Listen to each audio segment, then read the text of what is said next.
Bismillahirrahmanirrahim. Assalamu alaikum, dear students. The topic we are going to study today, that is active and passive voice. चलें कुछ changes की बात कर लेते हैं कि जब हम एक्टिव से पैसिव में चेंज करते हैं सेंटेंस को तो उसमें हम मेनली क्या चेंजेस करते हैं। तो पहला जो चेंज है वो तो है स्वैप करते हैं हम सब्जेक्ट को ऑब्जेक्ट के साथ, यानी कि एक्टिव वॉइस में subject plus verb plus object होता है, लेकिन पैसिव वॉइस में क्या होता है कि object plus verb and plus subject हो जाता है। ठीक है, पहला रूल तो ये है। और दूसरा क्या है कि हमेशा पैसिव वॉइस में हम third form of verb use करते हैं, यानी कि वर्ब की तीसरी हालत हमेशा पैसिव वॉइस में यूज की जाती है। और तीसरा रूल क्या है कि हम प्रेपोजिशन यूज करते हैं बाय।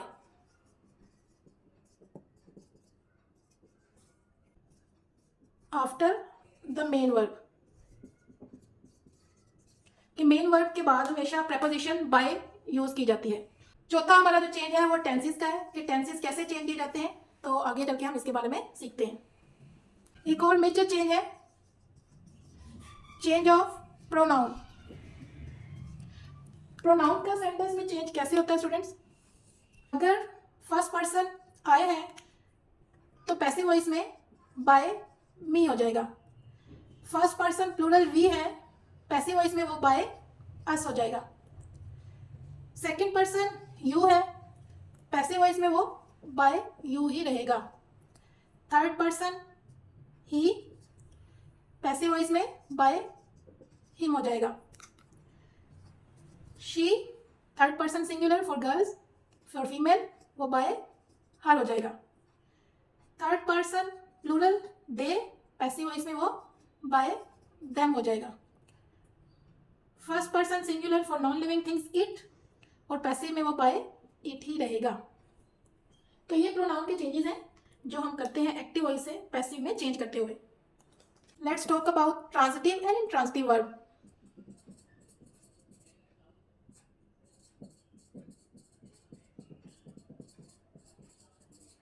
सिर्फ आपने एक बात याद रखनी है कि ट्रांजिटिव वर्ब का ऑब्जेक्ट होता है, और किसी भी एक्टिव सेंटेंस को पैसिव में चेंज करने के लिए ऑब्जेक्ट का होना जरूरी है। और इंट्रांजिटिव सेंटेंसेस में ऑब्जेक्ट नहीं होता। जब ऑब्जेक्ट ही नहीं होगा तो पैसिव वॉइस में चेंज नहीं कर सकते। चलो एग्जांपल देखते हैं।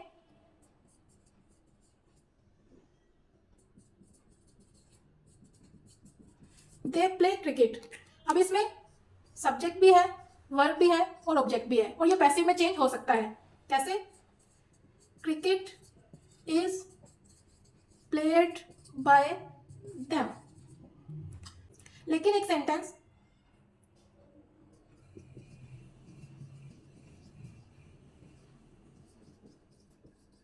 ही लाफ्स लाउडली, ये सब्जेक्ट है, लाफ्स वर्ब है, तो लाउडली आप बहुत से बच्चे समझ जाएंगे कि ऑब्जेक्ट नहीं है, ये एक एडवर्ब है।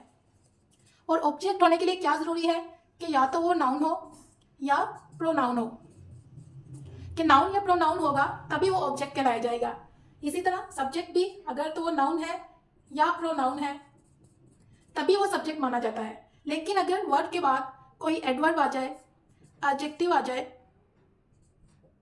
ठीक है, कोई फ्रेज आ जाए, ठीक है, तो वो पैसिव वॉइस में चेंज नहीं हो सकता। ठीक है, तो इसलिए इसको इंट्रांजिटिव वर्ब कहा जाता है। तो इंट्रांजिटिव वर्ब पैसिव में चेंज नहीं होते, सिर्फ ट्रांजिटिव वर्ब जिनका ऑब्जेक्ट होता है वो पैसिव वॉइस में चेंज हो सकेंगे। Okay student, first of all let's see how many tenses are there and how many can change from active to passive voice. यानी कि पहले ये देख लेते हैं कि टोटल टेंसेस कितने होते हैं और उसमें से कितने जो है हम पैसिव वॉइस में चेंज कर सकते हैं। So maybe you have any prior knowledge, there are mainly 3 tenses. के टेंसेस तो मेनली 3 ही हैं, पास्ट, प्रेजेंट और फ्यूचर। और इन तीनों को फर्दर 4 जो काइंड्स हैं उनमें डिवाइड किया जाता है, यानी कि 4 किस्में हैं तीनों टेंसेस की, लेकिन उनके नाम सेम है। जैसा कि फर्स्ट सिंपल टेंसेस कहलाते हैं, जिसे इंडेफिनिट टेंसेस भी कहा जाता है, तो वो तीनों के टेंसेस के नेम सेम है, जैसे सिंपल पास्ट, सिंपल प्रेजेंट और सिंपल फ्यूचर। इसी तरह जो दूसरी काइंड है वो कंटिन्यूस की है, तो पास्ट कंटिन्यूस, प्रेजेंट कंटिन्यूस और फ्यूचर कंटिन्यूस। थर्ड काइंड है परफेक्ट टेंसेस की है, पास्ट परफेक्ट, प्रेजेंट परफेक्ट और फ्यूचर परफेक्ट। जो फोर्थ काइंड है वो परफेक्ट कंटिन्यूस टेंसेस की है, तो इस तरह past perfect continuous, present perfect continuous और फ्यूचर परफेक्ट कंटिन्यूस, इस तरह ये चारों काइंड्स टोटल मिला के 12 बनती हैं, यानी कि 12 टेंसेस बनते हैं। नाउ द क्वेश्चन अराइजेस कि कितने जो टेंसेस हैं वो एक्टिव से पैसिव में चेंज किए जा सकते हैं। तो इनमें से सिर्फ 8 ही टेंसेस हैं जो एक्टिव से पैसिव में चेंज किए जा सकते हैं। तो मैं उन टेंसेस को हटा देती हूँ जो कि पैसिव में चेंज नहीं होते। उनमें तो ये पहले 3 टेंसेस हैं लास्ट वाले, और एक फ्यूचर कंटिन्यूस। तो 4 ये टेंसेस लास्ट वाले तीनों, पास्ट परफेक्ट कंटिन्यूस ये पैसिव में चेंज नहीं होता, प्रेजेंट परफेक्ट कंटिन्यूस ये भी पैसिव में चेंज नहीं होता, और फ्यूचर परफेक्ट कंटिन्यूस ये भी पैसिव में चेंज नहीं होता। लेकिन फ्यूचर की एक और काइंड फ्यूचर कंटिन्यूस ये भी पैसिव में चेंज नहीं होता। तो टोटल 8 टेंसेस हैं, सिंपल पास्ट, सिंपल प्रेजेंट और सिंपल फ्यूचर, यानी कि जो पहले इनडेफिनेट या सिंपल टेंसेस हैं पास्ट प्रेजेंट और फ्यूचर के, ये तीनों ही चेंज होते हैं एक्टिव से पैसिव वॉइस में। कंटिन्यूस, पास्ट कंटिन्यूस और प्रेजेंट कंटिन्यूस, यही 2 हैं टेंसेस जो पैसिव वॉइस में चेंज होंगे। फ्यूचर जो है कंटिन्यूस वो पैसिव में चेंज नहीं होता। इसी तरह perfect tenses, past perfect, present perfect और फ्यूचर परफेक्ट, ये तीनों ही एक्टिव से पैसिव वॉइस में चेंज होते हैं। Past perfect continuous, present perfect continuous और फ्यूचर परफेक्ट कंटिन्यूस ये पैसिव वॉइस में चेंज नहीं होते। ओके, सबसे पहले बात कर लेते हैं कि सिंपल प्रेजेंट में एक्टिव वॉइस में कौन से हेल्पिंग वर्ब यूज होते हैं और पैसिव वॉइस में कौन से हेल्पिंग वर्ब यूज होते हैं। तो सबसे पहले सिंपल प्रेजेंट, अगर आपको टेंसेस के नेम ना भी याद हो तो आपने बात सिर्फ ये याद रखनी है कि अगर आपको सेंटेंस में डू और डज या फर्स्ट फॉर्म ऑफ वर्ड नजर आए तो आपने उसको रिप्लेस कर देना है is, are, am with third form of word से। और प्रेजेंट कंटिन्यूस, इसके एक्टिव वॉइस में is, are, am with first form of verb I N G है, तो आपने इसको रिप्लेस कर देना है इज बीइंग, आर बीइंग और एम बीइंग से with third form of verb. Third tense present tenses का प्रेजेंट परफेक्ट, अगर हैज और हैव है सेंटेंस में तो आपने रिप्लेस कर देना है हैज बीन और have been with third form of verb से। इसको फर्दर हम एक एग्जांपल से सीखते हैं। For example, she eats a candy, इसमें शी जो है वो सब्जेक्ट है, ईट्स वर्ब है और ये फर्स्ट फॉर्म ऑफ वर्ब है, अ कैंडी ऑब्जेक्ट है। तो रूल क्या होता है पहला, कि आपने ऑब्जेक्ट को सब्जेक्ट से स्वैप कर देना है। तो ऑब्जेक्ट को हम उठा के शुरू में ले आएंगे और सब्जेक्ट को एंड पे ले जाएंगे, लेकिन थोड़े से स्लाइड से चेंज आएगा। ए जो शुरू में एंड पे था वो स्मॉल लेटर में था, लेकिन जब हम इसको सब्जेक्ट बनाएंगे तो लेटर ए है वो कैपिटल में हो जाएगा। शी प्रोनाउन है तो प्रोनाउन चेंज होते हैं, वो बाय हर हो जाएगा। ईट्स क्योंकि फर्स्ट फॉर्म ऑफ वर्ब है, और रूल क्या कहते हैं कि जब भी फर्स्ट फॉर्म ऑफ वर्ब आएगी तो आपने उसको is, are, am in helping verbs के साथ थर्ड फॉर्म ऑफ वर्ब लगा के चेंज कर देना है। तो यहाँ पे ईट भी रिप्लेस हो जाएगा इज ईटन। इज क्यों लगेगा, क्योंकि कैंडी जो है वो सिंगुलर सब्जेक्ट है, इसलिए इज लगेगा, आर नहीं लग सकता, और एम भी नहीं लग सकता क्योंकि जो एम का हेल्पिंग वर्ब है वो हमेशा प्रोनाउन आई के साथ लगता है। ओके, अब बात करते हैं पास्ट टेंसेस की। तो सिंपल पास्ट, सिंपल पास्ट इसके एक्टिव वॉइस में हम हेल्पिंग वर्ब यूज करते हैं second form of verb positive sentences में, डिड नेगेटिव और इंट्रोगेटिव सेंटेंसेस में। तो अगर एक सेंटेंस में सेकंड फॉर्म ऑफ वर्ब या डिड है तो हम इसको रिप्लेस करेंगे was, were with third form of verb से।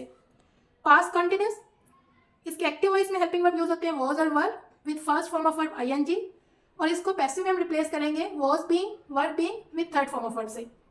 पास्ट परफेक्ट, एक्टिव वॉइस में यूज होते हैं had plus third form of verb, और इसके पैसिव में यूज होंगे helping verb had been plus third form of verb. जी, हमारा थर्ड टेंस है फ्यूचर टेंस। जैसा कि मैंने आपको पहले बताया था कि फ्यूचर के 2 ही टेंसेस हैं जो एक्टिव से पैसिव में चेंज होते हैं। सिंपल फ्यूचर, इसके एक्टिव में जो हेल्पिंग वर्ब यूज होते हैं वो will and shall with first form of verb, और पैसिव में जब हम करेंगे सेंटेंस को चेंज को तो विल और शैल के साथ एक एडिशन करेंगे बी का, वर्ब बी लग जाएगा, तो सेंटेंस को हम चेंज करेंगे by using will be, shall be with third form of verb.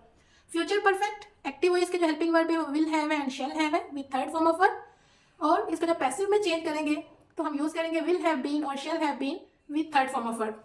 एक बात आपने याद रखनी है कि आई और वी जो फर्स्ट पर्सन प्रोनाउन है इनके साथ ही सिर्फ शैल लगता है, और बाकी जितने भी प्रोनाउन है चाहे वो थर्ड पर्सन है ही, शी, इट, सेकंड पर्सन है यू, या थर्ड पर्सन प्लूरल है दे, इन सब के साथ हमेशा विल ही यूज होता है, चाहे और कोई भी नाउन ही क्यों ना हो। ये वाले नाउन थर्ड पर्सन और सेकंड पर्सन और कोई भी सिंगुलर या प्लूरल नाउन ही क्यों ना आ जाए उसके साथ हमेशा हम विल ही यूज करते हैं। चलिए कुछ एग्जाम्पल सॉल्व कर लेते हैं for further understanding. The first one is the dog chased a rabbit. सबसे पहले तो स्टूडेंट्स अंडरलाइन कर लें कि सब्जेक्ट क्या है, वर्ब कौन सा है और ऑब्जेक्ट कौन सा है। और वर्ब को आइडेंटिफाई कर लिया है तो ये भी देखना है कि ये वर्ब की कौन सी फॉर्म है। सेकंड फॉर्म ऑफ वर्ब है तो याद रखना है कि second form of verb past indefinite की आइडेंटिफिकेशन है, और जब सेकंड फॉर्म ऑफ वर्ब हो तो उसको वॉज वर्ड लगा के थर्ड फॉर्म ऑफ वर्ब में चेंज करना है। तो पैसिव क्या होगा इसका, a rabbit, second form of verb है, रैबिट सिंगुलर है इसलिए वॉज लगेगा, वॉज चेज्ड की थर्ड फॉर्म ऑफ वर्ब भी चेज्ड ही है, a rabbit was chased by the dog. सिर्फ प्रोनाउन चेंज होते हैं, अगर नाउन है तो वो एज इट इज ही आएगा। सिर्फ प्रोनाउन चेंज होते हैं, अगर सब्जेक्ट नाउन है तो एंड पे भी नाउन ही रहेगा, वो चेंज नहीं होगा। ये ऑब्जेक्ट हो गया, ये हमारा हेल्पिंग वर्ब आ गया पास्ट टेंस का थर्ड फॉर्म ऑफ वर्ब, और ये हमारा ऑब्जेक्ट हो गया। अब ये हमारा सब्जेक्ट हो गया है जो कि हम शुरू में लेके आए थे, और तो कि हम इसको ऑब्जेक्ट भी कह सकते हैं लेकिन शुरू में आ गया है तो हम इसको सब्जेक्ट कहेंगे। ये ऑब्जेक्ट है और ये हमारा सब्जेक्ट है। ऑल्दो कि ये ऑब्जेक्ट बन चुका है लेकिन क्योंकि हम पैसिव के रूल के मुताबिक बात करें तो सब्जेक्ट एंड पे चला गया है, ऑब्जेक्ट शुरू में आ गया है और अब ये सब्जेक्ट बन गया है। सेकेंड एग्जाम्पल इज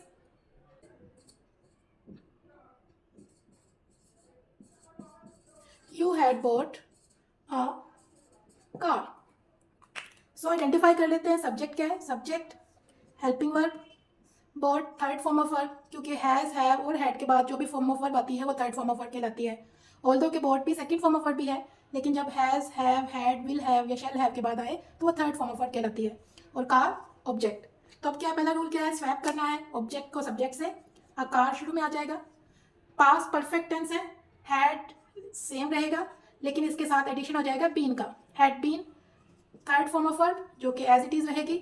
उसके बाद preposition by and you, end पे भी जाए तो यू ही रहता है, a car had been bought by you. Okay, third sentence, I like your video.